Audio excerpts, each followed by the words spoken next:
Hey ghouls and gals, welcome back to my channel. My name is Taylor and today's vlog is going to be my Buzzword-a-thon, readathon vlog for March and April. The Buzzword Reading Challenge was created by Kayla over at Books and Lala, and it's a series of challenges throughout the year where you are reading books based on keywords in the title and also design elements on the cover. So this vlog we are going to be reading 4 different books to satisfy those prompts. I don't really have any additional challenges for this readathon other than the fact that I would love to prioritize backlist books whenever possible and books that have been on my TBR for quite a long time. Now, some of these might be easier than others, but we'll just have to see. So it is actually March 3rd, brand new month. I learned from my January and February that I want to get a head start and read 1 book at the beginning of the month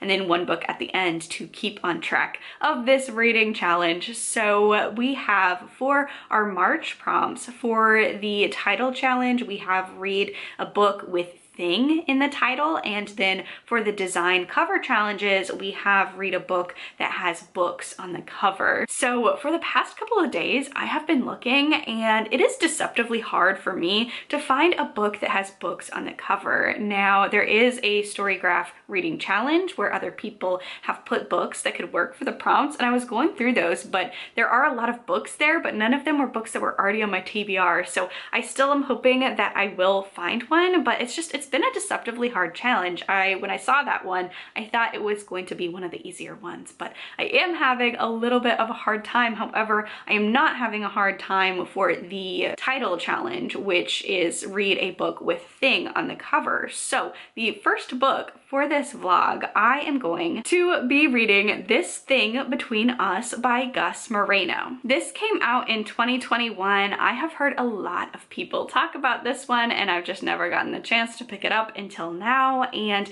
the New York Times book review for this book says that it's a surreal excursion into heartache and horror narrated by a man undone by grief. There are allusions to Rod Serling and The Exorcist. There are shades of H.P. Lovecraft, Stephen King, zombie literature, and at least once A Hitchhiker's Guide to the Galaxy. You don't want to read this book right before bed. So I don't know. That's a lot of things that this is being compared to, so I don't really know what to expect. A surreal story about grief, potentially with some cosmic elements. We will have to see, but I am really excited to read this one. I do have the audiobook checked out from my library, so I am going to go get to reading. I will check back in later with a reading update.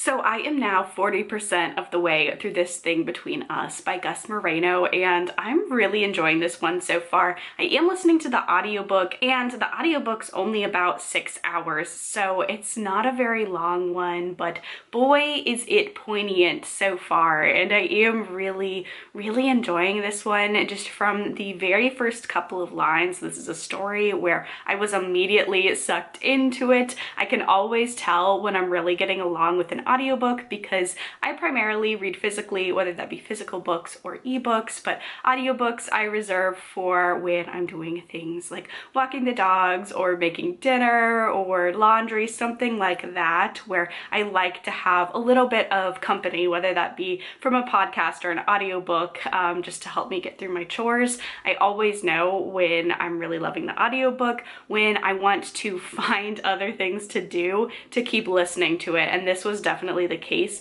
for this one so far. So we are following main character Thiago, and at the very beginning of this story we see him at a funeral, and it is the funeral of his wife, and the narration of this one is Thiago talking to us the reader, but us the reader is his wife, if that makes sense. So he's constantly talking to you, but you is meant to be Vera, his wife, and that just makes this like really heartbreaking and really work for this story. Just the little little tiny aspects of grief are really, really hitting me in this one. Just little things like Thiago mentions a relative says some weird comment that he felt like he should look over to Vera, make eye contact, and they have like a little conversation like a lot of couples do, and he can't do that anymore. And just finding little strands of her hair like in his jacket and stuff like that, like things like that are really, really devastating in this book. So this is definitely a grief horror that is written very well, but we're following Thiago as he's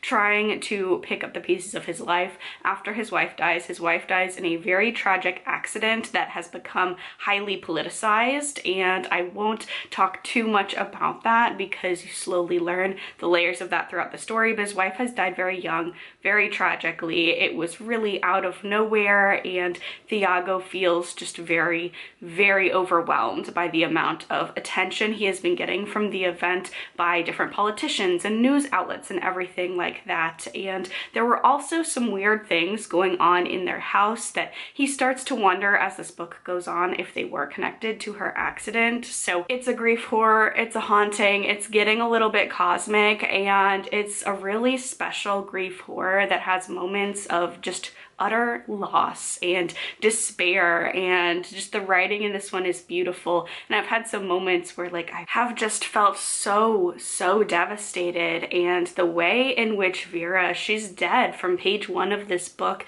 but the way that she is haunting the narrative is just really excellently done. And there are also some moments that are very, very creepy in here as well. So I'm really, really getting along with this one. I probably won't give another update until I've finished it, but so far so good. I'm really loving it.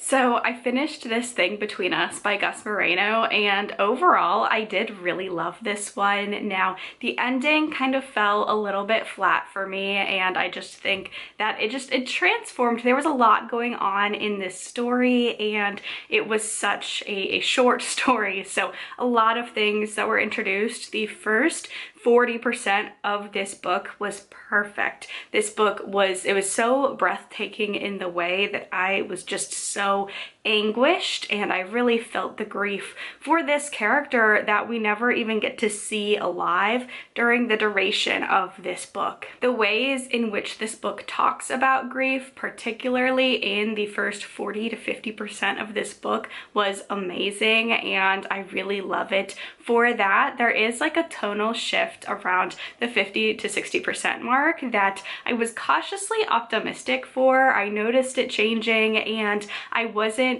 like mad about it at first. I thought, okay, this is a very interesting direction for this story to go, and then I lost a lot of my enjoyment because it changed from a lot of the things that I loved what this was doing to just something a little more cosmic. And it wasn't even necessarily the cosmic elements that didn't work for me for this one, but just the way that this changed. Now this book is very disorienting, and I think that's really like a really great writing style, because grief can be very disorienting, especially if it's someone so close to you. Your whole entire like life story changes, and the way in which you move about your day to day, every single minute of your life changes. It can feel very disorienting, and I thought this book did a great job of that overall. And then the ending just like added a lot to this story, and it just didn't really nail that landing like I wanted it to. That does not make this a bad book by any means, but just the first 40% of this, I was so confident that this was going to be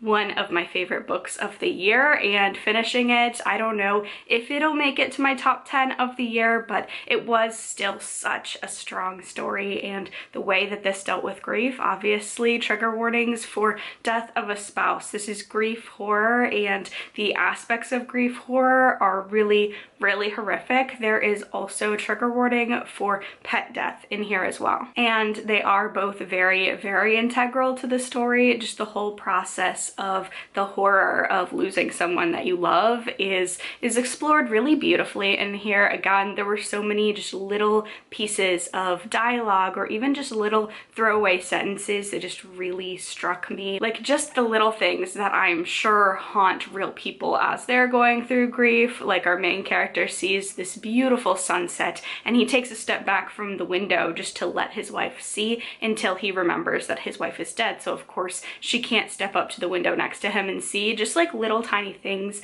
like that, the way that you move about your day, and if you have a partner, like you're so intertwined with that partner. This explored the loss of that really beautifully. Overall, this was really, really effective grief horror, and I enjoyed this. I'd say just go into it knowing as little as possible, because the synopsis I think sets you up for a different kind of story than what you actually get. So just go in knowing it's a very disorienting grief horror with a little bit of a haunting, a little bit supernatural cosmic things going on. So I did enjoy this one. I will definitely be checking out more by the author, and it's time to move on to the next prompt. And that would be read a book with a book on the cover. And this one was deceptively hard. When I saw this one, it was one of the prompts I was like, oh, that'll be easy to fulfill. But I was looking through my TBRs, like both my physical ones, and then just going through Storygraph for all the books that I want to read, and I could not find any with books on the cover. But when I was doing just a little bit of spring cleaning, not even necessarily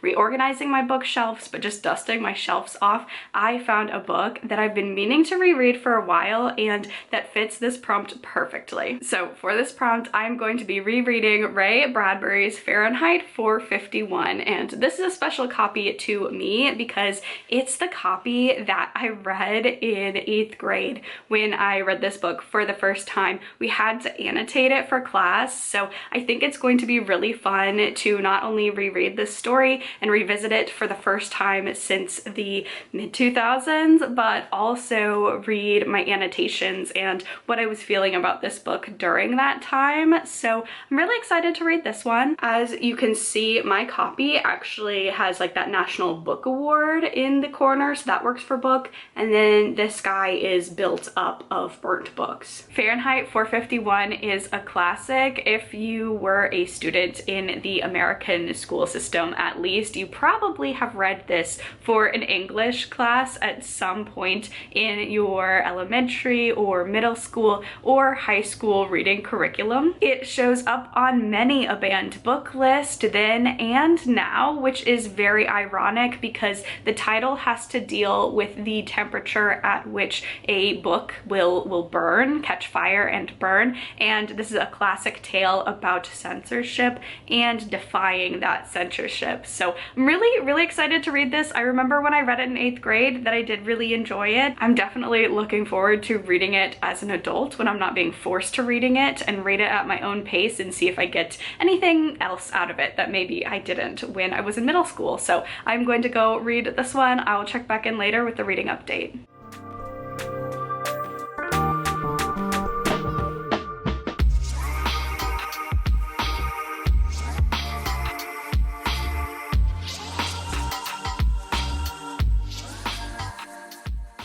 So I finished Fahrenheit 451, and this was definitely a fun reading experience. Now, the book turned out to be like just okay for me. I liked what it said, but just the writing style I didn't really love, and I don't really agree with all of Bradbury's arguments actually. And in my copy, I get both a coda, an afterword, and then also a interview with the author. So reading some of his commentary like at the end of the book and what he thinks about certain topics, we don't exactly align on everything, nor do we need to. That's partially the point and the argument of this book and book censorship, but it was really fun reading this one. I really loved seeing my annotations throughout this book, and I really enjoyed reading them and seeing like what things that I was picking out, and it's a fun little reminder sure that the curtains are not just blue. There's a reason why they are blue. I distinctly remember reading books for class and having so many of my peers, and honestly kind of agreeing with a lot of it sometimes, even though I was a reader and loved reading, we were so annoyed with the nitpicking of the different books and the material, and feeling like there wasn't as much meaning as our English teachers were trying to get us to pull out of these books. And you know, they were right. Our English teachers were right. There's a whole lot of meaning in here. Just reading from like chapter 1, this feels very eerily relevant in our society today, with just not even book bans and burning books and destroying information, but just the movement of anti-intellectualism. So yeah, I would, you know, maybe examine that, because I know it's a big thing. It was a joke. It was a Tumblr meme where sometimes the curtains are just blue, but reading the classics like this, especially a book like this, where I honestly feel like a lot of my issues with the writing style were that this is a book with a message to convey, and it was very, very clear. It's not even really hidden at all. So it was really fun to read this as an adult and see the things that I was picking up on as an 8th grader, and then see the things that I had missed, or kind of have a little bit of a different meaning to now, and kind of understand a little bit more now. So this was a fun reading experience. In terms of Bradbury's writing style, again, I feel like the narration style, not my favorite. The dialogue in here I do like. It feels like very realistic, and the dialogue heavy sections I thought were more engaging than the ones that was just like a lot of description. This is pretty short, and I know a lot of people have read this, particularly if you are a reader and you're still engaging in book content and bookish conversations.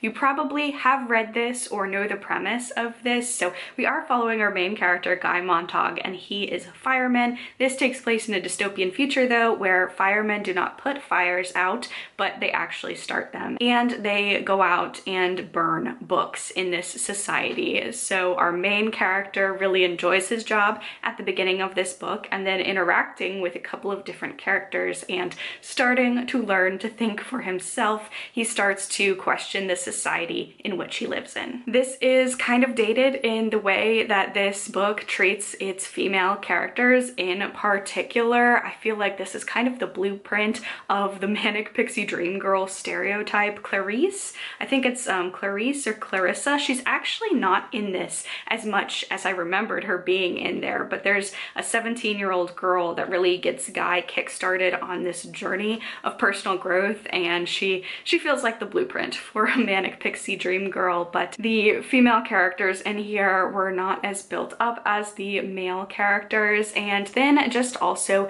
the conversations of what books were important and what books needed to be saved. This book kept name dropping different authors, different titles, and then even like little synopses of things that you didn't get the title of in here, but you could guess like what the book that they were referring to. So the large amount of literature that is talked about in here that is worth saving is very white male Eurocentric. So, you know, every book has its limitations. I still appreciate what this was trying to do. I do think it is interesting in the author interview, the interviewer asked Bradbury, what forms of censorship do you regard as the most dangerous today? And Bradbury says, there are none in our country. We have too many groups for censorship to be possible. We're all watching each other, so there's no chance for censorship, which I think is interesting because this book is brought up so often in conversations and has been banned by different school districts and things like that.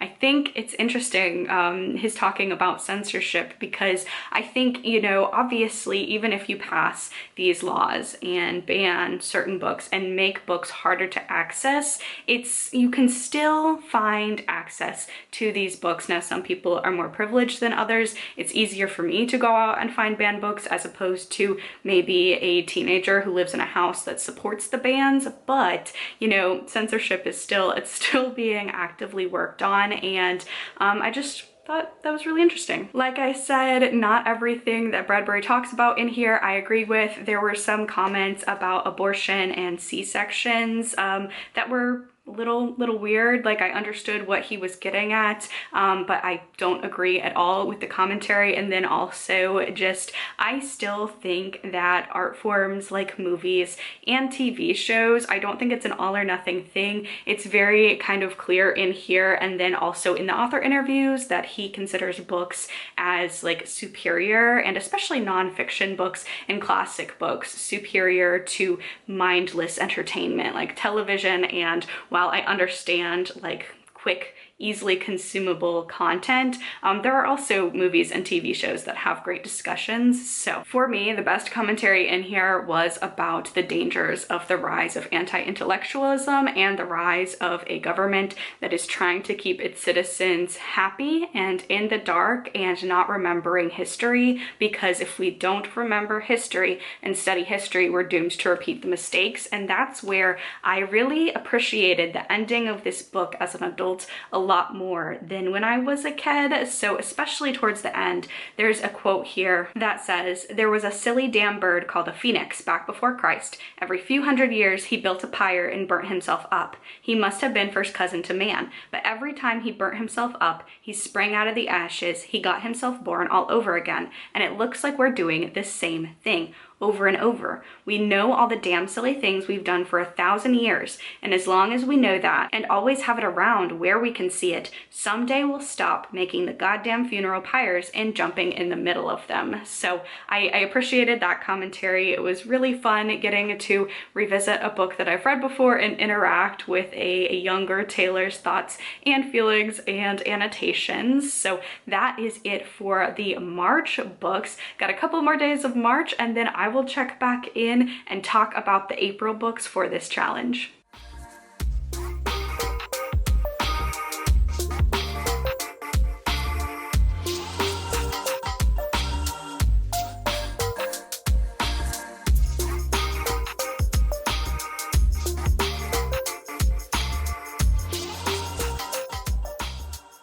So I have now started my next book, Black Sheep by Rachel Harrison. Now this could work for both the title and the cover challenge. I'm only using it for the title challenge. I actually have another book picked out that has an animal on the cover, just doesn't have an animal in the title. In this book, we are following main character Vesper, and Vesper has a very interesting backstory. At the very beginning of this book, it seems like she has a very typical life of a 20-something. She is working as a waitress in a chain restaurant, but we quickly figure out that when she was a child, she was raised in a cult, a very religious group, very isolated religious group in the country. When she turned 18, she fled the cult and never looked back. And the cult rules say that if you leave, you can't even come back to visit friends or family. So she has been excommunicated from this cult and living her life when she receives an invitation to her cousin's wedding in the mail. And this is intriguing for a lot of reasons. Number one, because like I just mentioned,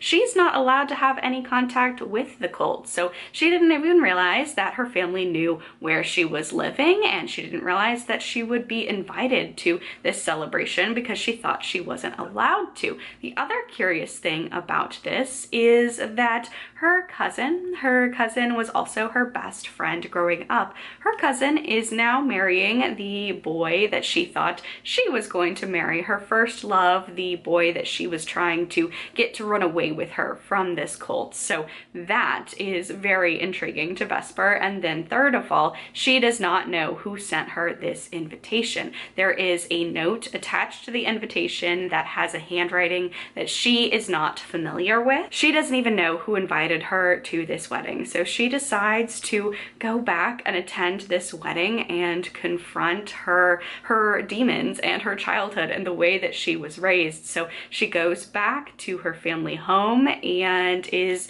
going to attend this wedding. And that's about where I am, 30% of the way into this one. I will say one thing I love about Rachel Harrison's books, the ones that I've tended to love, have very interesting settings. We had The Return, where we had this hotel, this boutique hotel that had very elaborately themed rooms. So So Thirsty had a scene that took place at like a medieval times sort of restaurant after hours, which was really fun. And this one is taking place, it is a religious cult, but it's not quite like any religious cult I've read before. And Vesper's mother is actually a scream queen, so she's an actress and she does a lot of horror movies. So her house is very gothic and has lots of movie props from the different horror movies she's been in, which makes for a very interesting and very creepy setup. So Vesper is going to attend this wedding and wrestle with the fact that she did not have a great childhood. She has a very strange relationship with her mother that was there before she left this cult, and she's kind of dealing with the fact that she doesn't know her best friend anymore. Her best friend is marrying the guy she thought she would end up with, and then also trying to figure out who invited her back, because it's very clear that a lot of people who are attending this wedding, who are involved in this cult, don't know who invited her either. So I am enjoying this one so far. I feel like it's definitely going to be a very speedy read. I think this is one where, yeah, it's not even 300 pages. So definitely a very speedy book, and I'm having a lot of fun with it so far. Sometimes Rachel Harrison's humor works for me, sometimes it doesn't. Vesper's a very funny and snarky main character. It's fun to be inside her head, so having a lot of fun with this one. I feel like I probably could finish it today because it's very fast-paced, very fun, very readable. So I'm gonna go get to reading and I will check back in later with a reading update.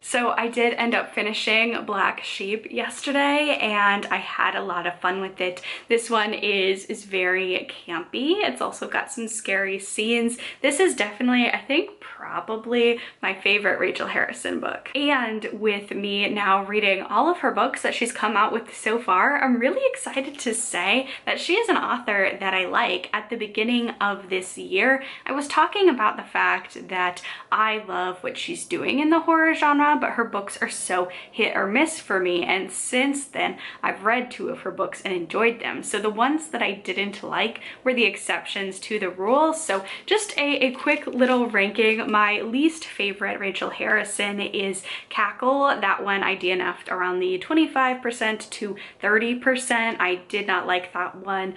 Such Sharp Teeth, the werewolf one, I didn't really like that one either. I did finish it, but there were things I liked and things that I didn't like, which leads me to my next one. And the jump between Such Sharp Teeth and So Thirsty is a very big jump. The rest of the books I really do like of hers. So Cackle and Such Sharp Teeth didn't really like, but the other ones I've really enjoyed. So Thirsty, and then I think The Return and maybe Black Sheep. I don't know, maybe The Return and Black Sheep are tied, but this was a whole lot of fun. I could definitely recommend this to someone who's maybe trying to get into horror. I'm surprised none of Harrison's books have been bought for a TV or movie adaptation. They just seem very, very fun. I did mention there were some creepy elements in here, but not like elements that like really, really shock and terrify and scare you. Like the scare level, I'd say, is kind of on a goosebumpsy level. It just feels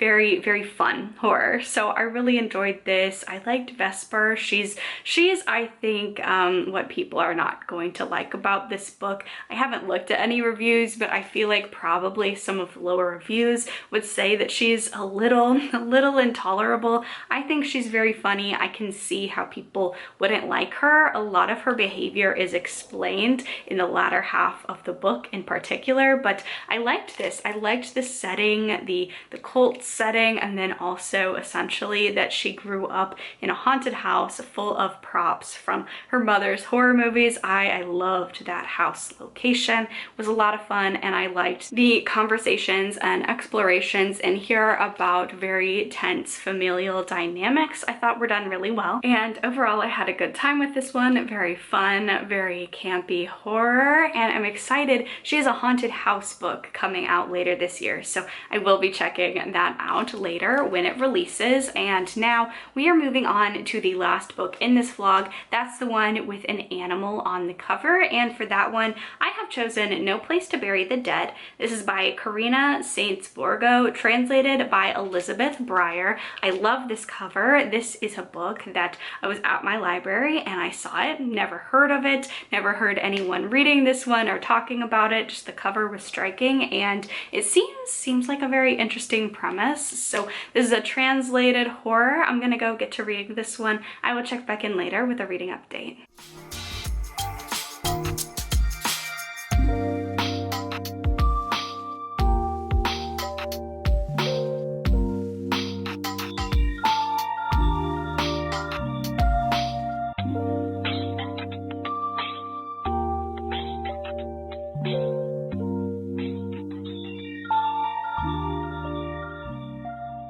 So I finished No Place to Bury the Dead, and I really enjoyed this one. I had no idea what I was getting into because it was a cover checkout from the library. It's genre tagged as horror and literary fiction, and this is such an interesting character study. This takes place in an unnamed Latin American country, and we are following main character Angustias, and her family are fleeing to escape a plague. And this plague is kind of like a little bit like Alzheimer's, in where it takes away a person's memory and thoughts and makes them very lethargic and not who they were to begin with. This plague's really interesting. It's actually just like background in this book. This book is not about this plague. It's just ominously in the background throughout this book, which was interesting. So we are following Angustias, and her family are trying to flee cross borders for a better life and to escape this plague. However, as they are journeying, her husband catches this plague and her 2 twin babies die. This derails the family's flight as Angustias has to find a place to bury her sons, and this is a lot harder than you would think for a number of reasons. There's just no place to bury the dead. Finally, she hears of a place that is called the Third Country, a cemetery that is run by a very eccentric woman, and she finally finds a place where this woman will help her bury her baby sons for free and help her actually get the process started and get an actual grave site for her sons. So this book starts off with that burial, and Angustias decides to stay with this woman and help her with the cemetery. And this book is very dreamlike in a lot of ways, in the fact that just sometimes the sequence of events, like trying to put them all together, they feel very choppy, but as you're reading this book, it makes total sense, like why things are presented the way they are presented. Our main character has so much grief and loss, obviously, from her sons being dead from chapter 1, and that really influences who she is as a character and how she conducts herself throughout the world. This is a very short story. It's less than 300 pages, but it's so steeped with grief as we follow Angustias and then also several other characters in this small town as they deal with a migrant crisis and the plague, and then also battles of there are gangs and puppet governments and land battles and disputes over different areas of land. And it's a very hard world to be in. It's a very hard situation, and it's a really dark story, but just the little glimpses of people finding things to keep going for and trying to craft a life for yourself after such immense loss was really beautifully told. I really like this strange little book, and it's not strange because of like the things that happen within it, but just the storytelling style immediately like sucked me in. The first 50 pages or so, I didn't really know a lot of what was going on, but I stayed patient and I kept reading it, and it really sucked me in. I pretty much read this within one day because as soon as you get used to the storytelling style, which is not because of the narration or anything like that, but all of the chapters, there are no traditional chapter headings, but it's divided up into, like, you'll see a capital letter, like a big letter like that, and you'll realize it's switched to another perspective, or for another scene. And so all of the chapters are really short. It feels choppy at the beginning, but as you are reading, you get sucked into the story where you don't notice that. And the way that it's told, I feel like, is really indicative of Angustias's grief. Her entire character is just overcome with grief, and the things that she does and says and her thought processes are so impacted by this tragic loss. So I feel like in a way the storytelling style did that and evoked those emotions as well. There is a note from the translator at the end, which I thought was really enjoyable to read. So yeah, I really enjoyed this book. This is definitely one of the great things about this Buzzwordathon reading challenge, because I never would have heard of this book, never would have read this book had it not been for this challenge. And I saw that there was an animal on this cover. Same for pretty much all of the books that I read for this vlog. There were 2 books that were on my TBR and I just hadn't gotten around to them. I probably wouldn't have prioritized them this year. And then another one, Fahrenheit 451, I